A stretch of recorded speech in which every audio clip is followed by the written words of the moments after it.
عن أبي هاشم الصوفي رحمه الله قال: أردت البصرة يوما فجئت إلى سفينة أركبها وفيها رجل معه جارية، فقال لي الرجل: ليس ها هنا موضع. فسألته الجارية أن يحملني ففعل. فلما سرنا دعا الرجل بالغداء فوضع، فقالت الجارية: ادع ذاك المسكين ليتغدى معنا.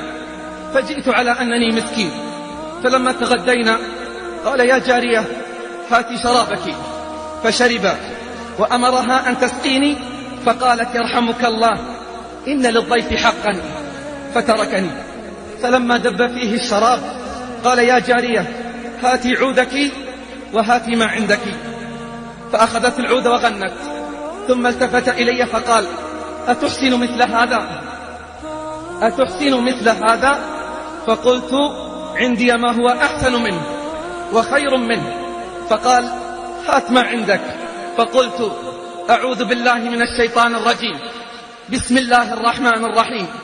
إذا الشمس كورت، وإذا النجوم انكدرت، وإذا الجبال سيرت، وإذا العشار عطلت، وإذا الوحوش حشرت، وإذا البحار سجرت، وإذا النفوس زوجت، وإذا الموءودة سئلت بأي ذنب قتلت، حتى بلغ وإذا الصحف نشرت.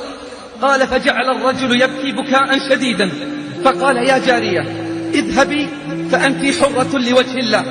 ثم ألقى ما معه من الشراب وكسر العود، ثم دعاني فاعتنقني وجعل يبكي ويقول: يا أخي أترى أن الله يقبل توبتي؟